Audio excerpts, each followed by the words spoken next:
A Igreja Boas Novas em Guarabira convida você a se tornar um patrocinador deste canal e da obra missionária em Guarabira, com a sua melhor oferta, para que possamos fazer mais e melhor. Por ser um ministério independente, a sua participação é muito importante para a expansão do Evangelho do nosso Senhor Jesus Cristo. Se inscreva nesse canal, compartilhe os nossos vídeos, dê o seu like, ative o sininho para receber mais notificações, diga de onde está nos acompanhando, plante a sua semente de fé através da chave Pix e através do número da conta. Geralmente as pessoas que fazem isso, aparece o nome da pessoa. Nós pegamos o nome da pessoa e colocamos no caderno de oração. Você sabe o que é o pecado? Existe uma anedota acerca de um jato que estaria fazendo percurso entre Chicago e Los Angeles. Logo que a gigantesca aeronave atingiu 4.000 pés de altitude, os passageiros ouviram uma voz lhes falando pelo alto-falante. Isto é uma gravação. Você está tendo o privilégio de participar do primeiro voo em jato totalmente dirigido por processos eletrônicos. Este avião decolou eletronicamente e está agora voando a uma altitude de 4.000 pés, também dirigido eletronicamente. Vamos aterrissar em Los Angeles eletronicamente. Esta nave não tem piloto, nem copiloto, nem navegador, mas não se preocupem, nada poderá dar errado. Errado, errado, errado, errado, errado. Alguma coisa saiu errado com a nossa era do jato. Disse que é cientificamente sofisticada e moralmente emancipada, mas não é. O que foi que saiu errado? Em todas as grandes cidades dos Estados Unidos e da Europa, o crime está aumentando. Parece que uma onda de crimes está assolando o mundo inteiro com a força de um furacão. Uma revista noticiosa relatou que nos Estados Unidos da América, nos últimos 14 anos, o índice de roubos subiu 255% e o de estupro em 143%, o de assaltos em 153% e de assassinatos em 106%. A estatística geralmente é apenas uma cifra fria, enquanto não nos atinge. Disseram-me que, numa universidade particular, em pequena cidade do oeste americano, as moças não saem de seus aposentos para a noite, por terem assaltos, estupros acontecendo naquela redondeza. Um homem que me contou isto disse-me que enviara sua filha para essa escola, a fim de vê-la a salvo das áreas perigosas dos grandes centros. Mas a situação ali era pior. Não existe mais zona de segurança em nenhuma cidade. Uma mulher pode levar uma pancada de revólver enquanto estaciona o carro numa garagem subterrânea, ou um homem pode ser agredido ao se encaminhar para o seu escritório. Os criminosos não respeitam idade e muitos cidadãos mais idosos vivem em muitos lugares num verdadeiro pesadelo de terror. Na cidade de Nova York, a polícia acusou uma gangue de 6 jovens, pasmem, pessoas apenas de 13 anos de idade, de haver assassinado por asfixia 3 velhos sem dinheiro. Um deles, um judeu, morreu com seu manto de orações enfiado na garganta. O homem é uma contradição. De um lado vemos ódio, depravação e pecado. Do outro, bondade, compaixão e amor. Por um lado, o homem é um miserável pecador. Por outro, tem faculdades que lhes possibilitam um relacionamento com Deus. Não admira que Paulo tenha considerado essa moléstia que afeta o homem como o mistério da iniquidade. Algumas pessoas não gostam da palavra pecado, creem que isso é para os outros, mas não para elas. Porém, todos reconhecemos que a raça humana está enferma e qualquer que seja a enfermidade, ela afetou toda a existência humana. O que é isto que chamamos pecado? A Confissão de Westminster define-o como qualquer falha de uma conformação do homem para a lei de Deus, ou as transgressões que o homem pode infligir para a lei de Deus. Pecado é qualquer atitude contrária para a vontade de Deus, senhoras e senhores. Como foi que o pecado começou e por que Deus o permitiu? A Bíblia dá uma indicação da resposta a essa pergunta ao ensinar que o pecado não se originou com o homem, mas com um anjo, que conhecemos como Satanás. E ele não era um simples anjo, mas a mais magnífica das criaturas. O profeta Ezequiel descreve este ser nobre com as seguintes palavras: Tu eras querubins da guarda, ungido, e te estabeleci. Permanecias no monte santo de Deus. Perfeito eras nos teus caminhos, desde o dia em que fostes criado até que se achou iniquidade em ti. Ezequiel capítulo 28, versículos 14 ao 15. Eis aqui uma indicação de como tudo começou. Num passado desconhecido, o pecado brotou no coração desta magnífica criatura celeste. O profeta Isaías nos dá outra explicação sobre a origem do mal. Como caístes do céu, ó estrela da manhã, filha da alva, como fostes lançado por terra, tu que debilitavas as nações.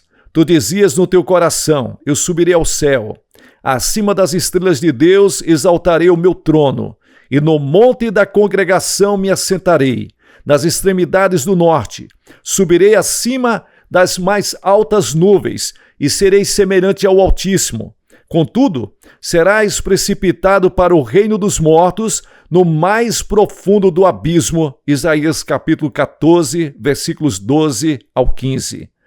Este é o quadro geral. O pecado de Lúcifer se resume nestes 5 princípios, nestas 5 afirmativas: subirei, exaltarei, assentarei, subirei e serei. Ele caiu e tornou-se Satanás por causa de sua ambição desmedida. Ele queria ser igual a Deus. Isto é uma manifestação do orgulho em sua forma máxima. O Novo Testamento nos dá uma descrição do pecado do orgulho, quando fala de uma pessoa que pode ensoberbecer e incorra na condenação do diabo. 1 Timóteo capítulo 3 e o versículo 6. O pecado começou com a revolta de Lúcifer e continuou com a rebelião do homem contra Deus. Em lugar de viver para Deus, o pecado faz-nos viver para o eu. A Bíblia ensina claramente como o pecado entrou na raça humana. Naquele maravilhoso jardim do Éden havia muitas árvores. Uma delas simbolizava o conhecimento do bem e do mal.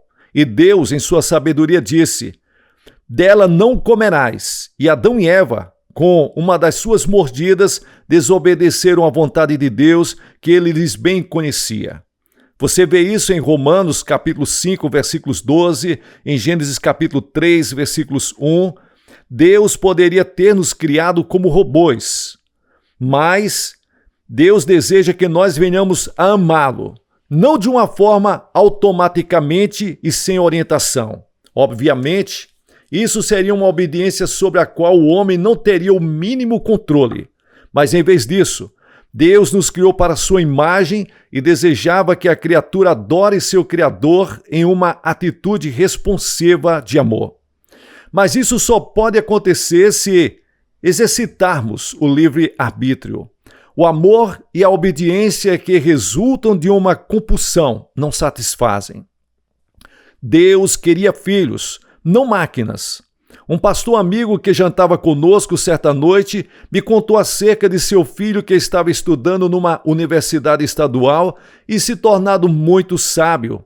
E ele disse: papai, não estou muito certo de que, quando sair da escola, eu possa acompanhá-lo em sua simples fé cristã. Nosso amigo fitou o filho bem nos olhos e respondeu: filho, este é um privilégio seu. um terrível privilégio. Você tem esse privilégio de escolhas. E foi isso que Deus deu a Adão e Eva, e que Ele nos dá hoje, um terrível privilégio, o privilégio da escolha. Deus concedeu para a humanidade o dom da liberdade. Nossos primeiros pais tinham o direito de escolha. Poderiam amar a Deus ou se rebelar e construir seu mundo sem Deus. A árvore do conhecimento do bem e do mal foi uma prova para eles e eles fracassaram. Porque Adão e Eva, tendo todo o paraíso para sua disposição, decidiram se rebelar contra Deus. A causa desta rebelião foi a concupiscência dos olhos, a concupiscência da carne e a soberba da vida. E foi a esse pecado de concupiscências que Eva se rendeu. Vendo a mulher que a árvore era boa para comer, agradável aos olhos e árvore desejável para dar entendimento, tomou-lhes do fruto e comeu. E deu também ao seu marido, e ele comeu, como está escrito em Gênesis capítulo 3 e o versículo 6. Séculos depois, Cristo enfrentou os mesmos 3 tipos de tentação no deserto. Ele venceu a todos eles, e ao fazê-lo, mostrou-nos que é possível resistir às tentações de Satanás. Você vê isto em Mateus capítulo 4, versículos 1 ao 11. Os 10 mandamentos ordenam que não cobicemos e não desejemos nada. Contudo, toda a lei moral não é apenas um teste. Seu objetivo é nosso benefício. Toda a lei que Deus nos deu é para o nosso bem. Se uma pessoa a transgride, ela está não somente rebelando-se contra Deus, mas também prejudicando a si mesma, de alguma forma, de alguma maneira. Deus nos deu a lei porque Ele ama os homens. O desígnio supremo da lei é o benefício do próprio homem. Os mandamentos de Deus foram dados ao homem com a finalidade de promover sua felicidade e não de restringi-la. Deus quer o melhor para nós. Pedir a Deus para modificar seus mandamentos será o mesmo que pedir a Ele para deixar de amar o homem. O filho muitas vezes acusa os pais de não o compreenderem ou de serem demasiadamente exigentes.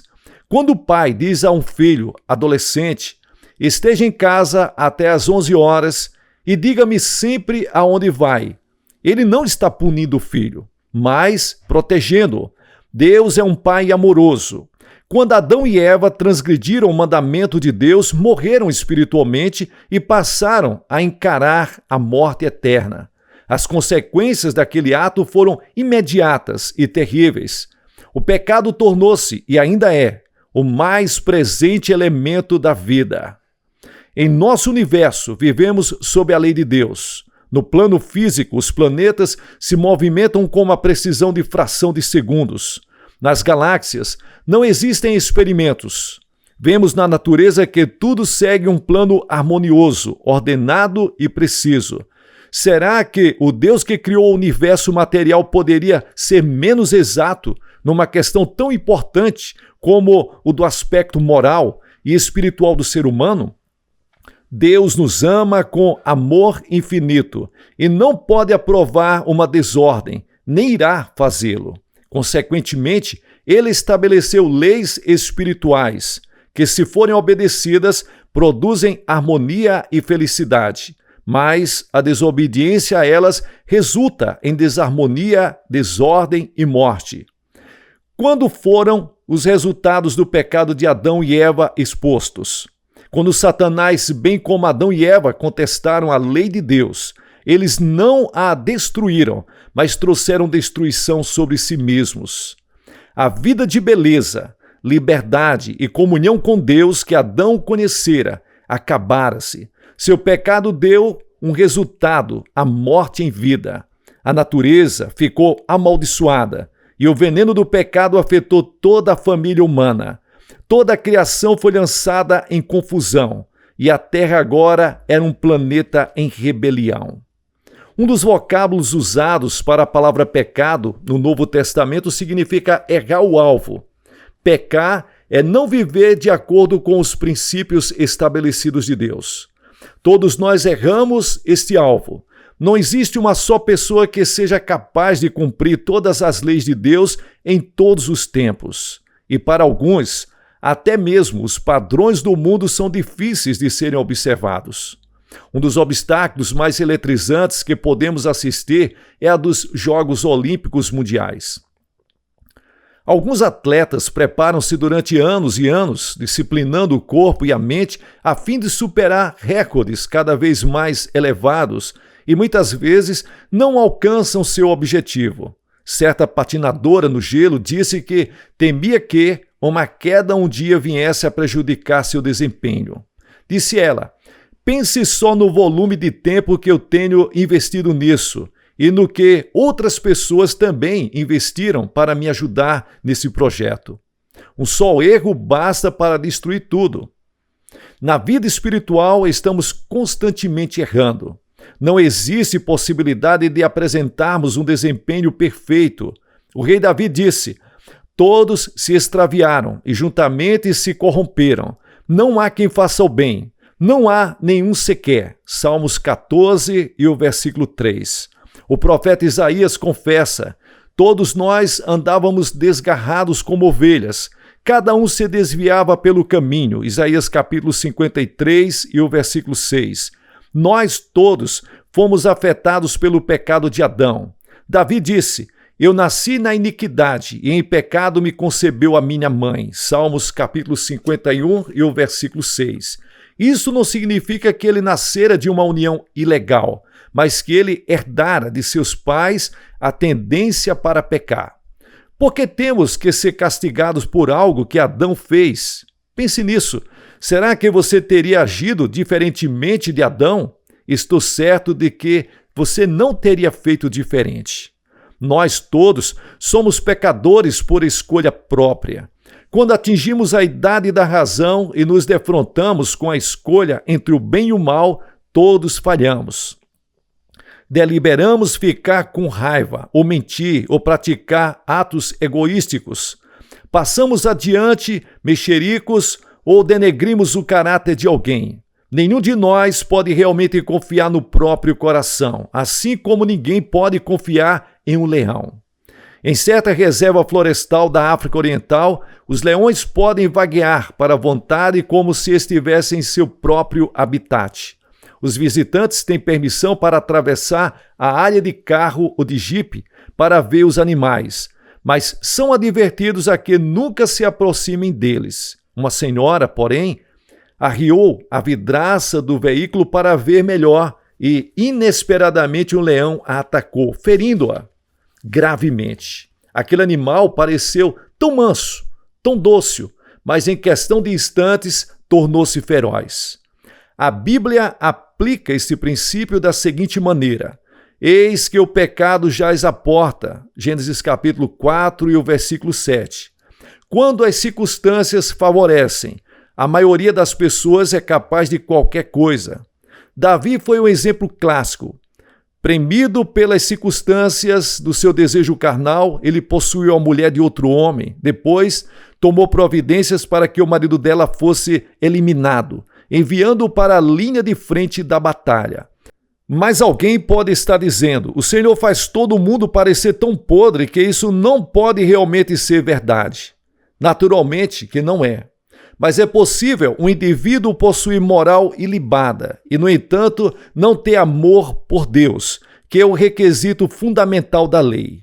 E quando deixamos de preencher os requisitos de Deus, somos culpados e estamos sob condenação.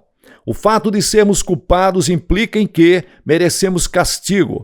A própria santidade de Deus reage contra o pecado. A ira de Deus se revela do céu contra toda impiedade e perversão dos homens. Romanos capítulo 1, versículos 18. Culpado de quê? Você pode estar perguntando. A Bíblia diz que pecar é estar destituído da glória de Deus. Muitas pessoas não estão cientes da natureza deste alvo e, por isso, quando são informadas de que errar um alvo, não entendem esse conceito. Imaginamos que alguém coloque uma venda em seus olhos ajustada de tal maneira que fiquemos completamente para as escuras. Depois a pessoa nos diz que há um alvo do outro lado, no canto do aposento, e que devemos atirar um dardo nele.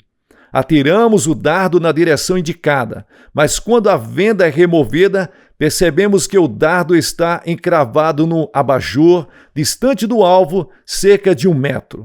Ao atirar, havíamos feito mira na direção certa, mas erramos o alvo.